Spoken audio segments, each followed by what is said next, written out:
예레미야는 아시다시피 유다가 멸망하던 시절에 선지자 노릇을 한 사람입니다. 유다를 향하여 바벨론에게 항복하라. 바벨론의 침략과 유다의 멸망, 성전의 회파, 왕궁의 파괴가 하나님의 뜻이다. 이것은 하나님의 심판이다. 너희의 잘못을 인하여 받는 벌이니 곱게 받아라 라는 말씀을 전해야 됐던 민망한 사역자였습니다. 당연히 그 시대의 어느 누구도 예레미야의 말을 곱게 받지 않았습니다. 선민이고 하나님의 특별한 약속과 위대한 증거물들, 법궤와 성전과 왕권, 약속된 다윗 왕권이 저렇게 서 있는 마당에 하나님을 알지도 못하는 바벨론이라는 이방인에 의하여 이 나라가 망할 수 있단 말이냐라는 저들의 어떤 자신감, 어떤 믿음이 예레미야의 말을 듣지 않게 했습니다. 그러나 역사적으로 유다는 멸망하였고 저들은 70년간 바벨론에서 포로 생활을 하고 돌아오게 됩니다. 오늘도 본문이 이 이스라엘과 유다의 멸망을 하나님이 선지자를 통하여 얘기하고 있고 또 회복을 약속하고 있습니다. 바벨론 포로는 분명히 북왕조의 불순종, 남왕조의 불순종을 인하여 북왕국은 아수르에, 남왕국은 바벨론에 멸망하는 지극히 타당한 귀결이었습니다. 그러나 여기 드러나는 이 멸망이 선언되고 아직 멸망이 코앞에 왔으나 아직 역사적 사실이 되기 전에 이미 해방이, 귀환이, 용서와 회복이 약속되고 있습니다. 포로가 되는 것은 당연히 이스라엘과 유다의 범죄 때문이었으나 회복은 아무런 조건이 없습니다. 우리는 이 사실을 놀랍게 여겨야 합니다. 선지자들의 역할들은 북왕국을 향하여 외친 선지자들이나 남왕국을 향하여 외친 선지자들이나 우리 구약 성경에 말미를 장식하는 많은 선지서들이 당시에 어떤 효과도 내지 못합니다. 효과를 낸 것이 있다면 요나가 니느웨에 가서 전한 경고를 니느웨 사람들이 듣고 회개한 것밖에 없습니다. 이 아무도 듣지 않은 이 선지자들의 경고와 그 무서운 예고는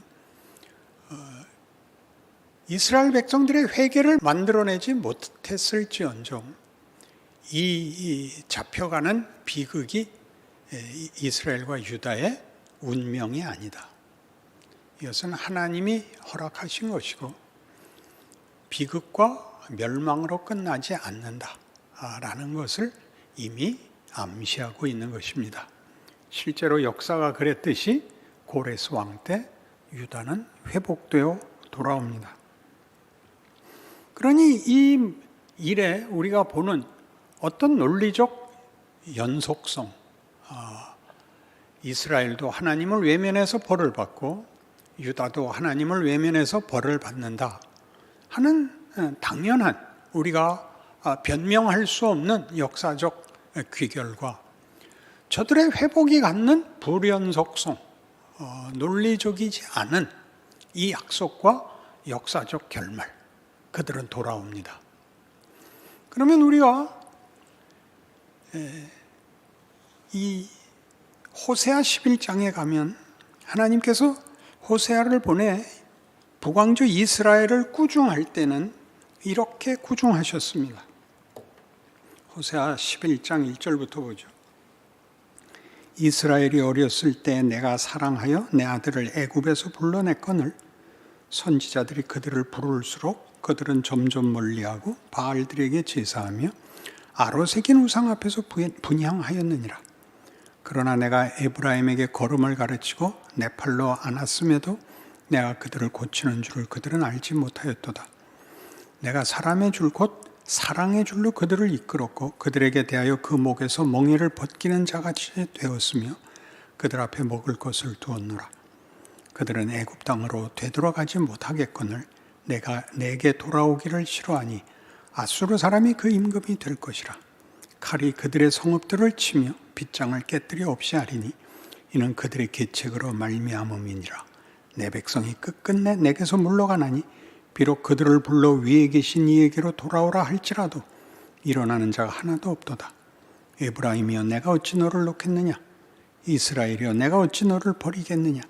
내가 어찌 너를 아드마같이 놓겠느냐? 어찌 너를 스보임같이 두겠느냐? 내 마음이 내 속에서 돌이켜 나의 긍휼이 온전히 불붙듯 하도다. 내가 나의 맹렬한 진노를 나타내지 아니하며 내가 다시는 에브라임을 멸하지 아니하리니 이는 내가 하나님이여 사람이 아님이라. 네 가운데 있는 거룩한 이니 진노함으로 네게 임하지 아니하리라. 북왕국 이스라엘을 위하여 보낸 호세아의 그 증언들입니다. 하나님은 이스라엘 백성에게 북왕조에게도 이렇게 말씀하셨습니다. 내가 너희를 애굽에서 구했다. 그리고 내가 너희를 어렸을 때부터 안고 그 손을 잡고 너희를 가르쳤다. 너희는 애굽으로 돌아갈 수 없다. 그런데 내 말을 전혀 듣지 않았다. 내가 어찌 너희를 내버려 두겠느냐? 너희는 벌받아 마땅하다. 그러나 너희가 벌받는 것을 내가 왜 기뻐하겠느냐? 너희가 벌을 받고 멸망하는 것을 인하여 나는 내 속에서 불이 붙는다. 내가 너희를 돌아오게 할 것이다. 내가 너희를 기어코 영광된 승리와 목적을 이룰 것이다. 이게 지금 읽은 호세아 11장입니다.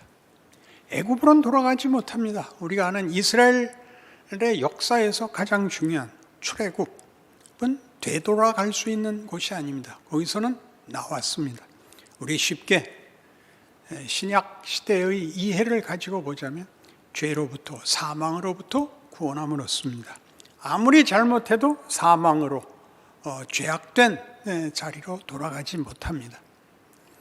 그러나 이 바벨론 포로는 옛날 고향으로 돌아옵니다. 그들을 새로운 땅으로 자유민으로 만들어 새 나라를 만드는 것이 아니라 하나님께서 꺾어 찢어버린, 밟아버린 곳으로 복귀시킵니다. 그러니 기억해야 될 것이죠. 바벨론 포로와 바벨론 귀환은 애굽을 나온 것과 돌아갈 수 없는 애굽과는 다른, 하나님이 약속하시고 회파했으나 다시 재건하시는 곳으로의 복귀라는 걸 기억해야 됩니다. 이것은 우리에게 많은 생각을 하게 합니다. 결국 이 땅에 돌아올 것이라면 무엇 때문에 성전을 헐고 왕궁을 짓밟고 다윗 왕권을 끊어버렸는가? 돌아올 건데 놔뒀다가 다시 돌아오게 하시지 않고 다 회파하고 다 파멸시키고 다시 돌아오게 하는가? 우리는 이사야에서 이미 그때 배웠었습니다. 1장에서 39장까지 있었던 율법적 세계관, 자신의 잘잘못에 의하여 결과를 보응받는 세계관에서 이사야 40장에서 55장까지 계속되는 조건 없는 은혜, 이유 없는, 자격 없는 해방과 귀환이라는 구원, 은혜의 세계관. 그러나 돌아온 이스라엘 백성들이 폐허가 된 본향에서 배워야 했던 것들은 그 은혜가 저들로 하여금 그 옛날 잘못했던 자리에서부터 더 나아가는 책임 있는, 은혜가 저들을 책임으로 만들어내는 제3세계관으로 인도했다는 것을 그때 우리 한번 살폈습니다. 잘잘못이 전부였던 데서 실패하여 은혜를 입고 그 은혜로 인하여 과거의 잘못이 어떤 결과물을 만들어내는, 그래서 우리가 이제는 끝났다라고 생각하는 어떤 경우, 어떤 자리도 그것이 하나님의 은혜 속에서 부활할 수 있다는 성경의 약속을 이 이스라엘의 역사에서 발견하는 것이죠. 그러니 우리가 기억해야 할 것은 이 하나님이 일하시는 부활과 회복이라는 우리가 알고 있었던 인과응보의 법칙, 인과율, 잘하고 잘못하는 것이 전부였던 것을 회복하는 것이 다만 과거의 잘못을 없애는 것이 아니라 잘못한 것이 일을 하도록 회복을 시켜주는 기회라는 것을 기억해야 됩니다. 우리는 우리의 현실적 신앙 생활에서도 이런 일을 얼마든지 현실로 직면합니다. 우리 모두가 제일 먼저 생각하는 판단 기준은, 판단의 세계는 율법적 세계관이죠. 잘하면 복 받고 잘못하면 벌 받는. 그래서 늘 회개가 앞서는. 그러나 그 회개가, 말하자면 회개가 가능한 것은 회복이 될 수 있다, 죄사함을 받을 수 있다는 약속에 근거하는 것인데, 죄사함은 잘못을 지우는 것이 아니라 잘못한 것이 일을 하게끔 만드는 자리로 우리를 떠미는 것이라는 걸 기억해야죠. 그 눈물로 기도를 해서 책임이 묻어진다고요.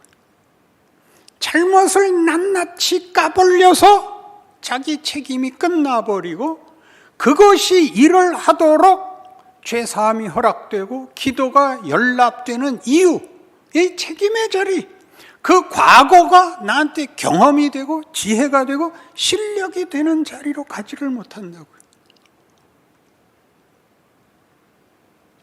늘 이 부분에서 승질을 내서 미안하지만 우리에게 주어진 기회를 살리지 못하고 은혜가 일을 하게 하지 못하고 출애굽을 자꾸 얘기하는 성경의 얘기를, 너희는 죄와 사망에서 나왔다, 너희는 자유민이다, 너희는 약속 속에서 영광과 승리를 나에게 약속받은 새 민족이다, 새 땅이다, 힘껏 살아봐라 라는 자리를 실패했고, 그 실패가 되돌아와 저들의 귀환된 현실, 오늘 저들로 하여금 자신들의 과거의 실패가 무엇이었는가를 깨달아 그것을 낱낱이 잘못을 나열하는 게 아니라 받은 은혜가 그 잘못을 더한 대로, 영광된 대로 부활 생명으로 영광의 자리로 나를 밀고 있다는 훨씬 더 깊은 진정성 아래 놓였다는 걸 깨우쳐야 하는 것입니다.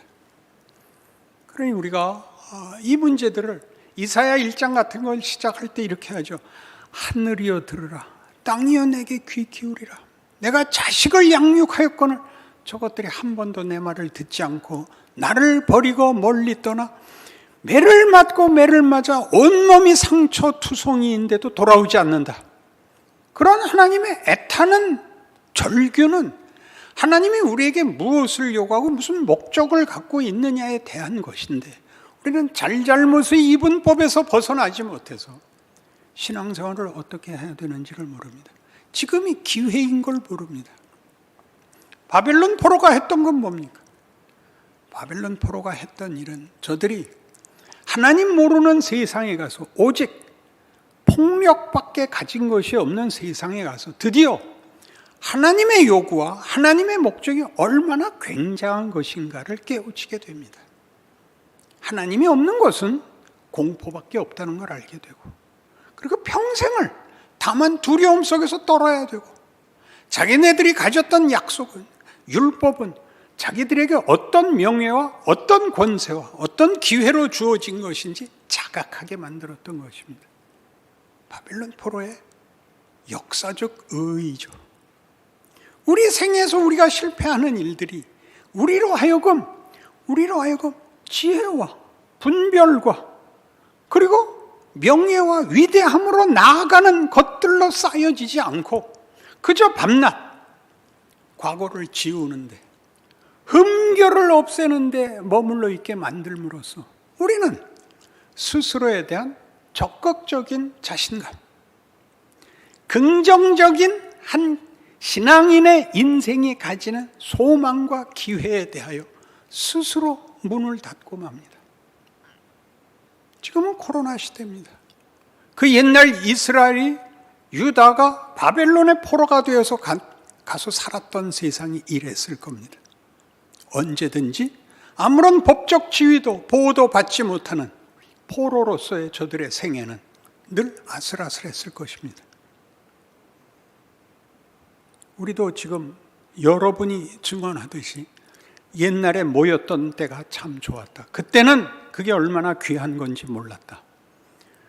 그렇게 얘기해서 넘어가지 마시고, 지금 옆에 있는 사람이 누굽니까? 여러분 가족 아닙니까? 여러분 가족 앞에 어른 노릇들 좀 제발 하십시오.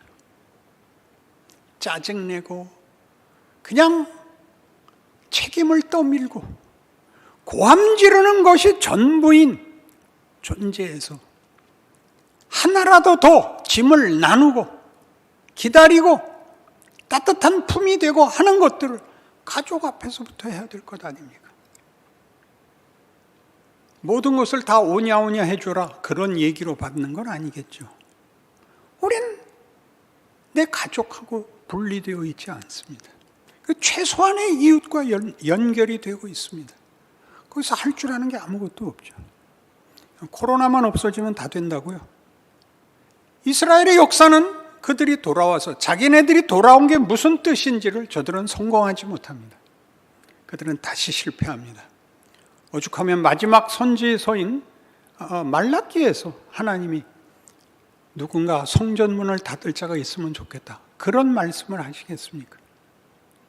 그런 많은 실패에도 불구하고 하나님이 그 목적을 포기하지 않으셔서 오신 분이 예수 아닙니까? 아버지께서 우리를 왜 보내시는 것 아닙니까? 예수 이름으로 기도하는 것 아닙니까? 이 자리에 선다는 것이, 우리의 생애를 사는 것이 세상의 도전과 위협과 불안과 두려움에도 불구하고 우리가 가진 약속과 하나님이 우리에게 이미 행하셨고 지금 행하시는 일이 훨씬 크지 않습니까? 여기에 교회의 위대함이 있고 신자의 위대함이 있는데 우린 이 부분에서 합격점에 이르지 못합니다. 그 아들을 아끼지 아니하시고 우리를 위하여 내어주시니가 어찌 그 아들과 함께 모든 것을 우리에게 은사로 주지 아니하시겠느냐. 로마서 8장 얘기입니다. 그 아들을 주셨다는 게 얼마나 큰, 하늘이여 들으라 땅이여 귀를 기울이라라는 온 우주에다 대고 발언하시는 하나님, 그의 약속과 성실하심과 그의 의지가, 그의 넘쳐나 터지는 그의 의지가 거기 온 우주에 울려 퍼지고 있지 않습니까? 우리 모두에게 아버지여 저들을 사하소서, 저들이 자기가 하는 일을 알지 못하나이다 라는 주님의 말씀이, 용서가, 기도가 언제나 우리 귓가에 맴돌고 있지 않습니까? 그러니 해야죠. 울고 변명하고 나열하고 하는 것으로 때우지 마시고 자기 인생을 사십시오. 오늘 코로나로 묶인 여러분 집에서 어떻게 하는 게 신앙인이 가지는 은혜의 자리인가? 어떻게 세상 사람과 다르게 절망과 공포 속에서 우리가 가진 소망과 믿음이 일을 하는가? 생각해 보십시오. 그렇게 여러분의 자리가 소중한 자리라는 것, 여러분이 있는 그 자리가 주께서 함께하는 자리요, 하나님의 약속이 실현되는 구체적 존재라는 것을 아시는 귀한 여러분의 생애와 오늘이 되기를 바랍니다. 기도하십시다. 하나님 아버지, 우리는 불순종, 원망, 분노, 변덕, 고집으로 반항했으나 하나님은 권능과 지혜와 은혜와 용서와 부활과 새로운 약속으로 우리에게 답하십니다. 그 삶을 마땅히 살아야 됩니다. 예수께서 어찌 헛되이 십자가에 죽으셨겠습니까? 우리의 현실을 새로운 눈으로 보게 하옵소서. 힘있게 하나님의 사람으로 살아 하나님의 영광과 우리를 향한 구원, 우리의 고백들을 기적으로 만들어 주시옵소서. 예수님 이름으로 기도합니다. 아멘.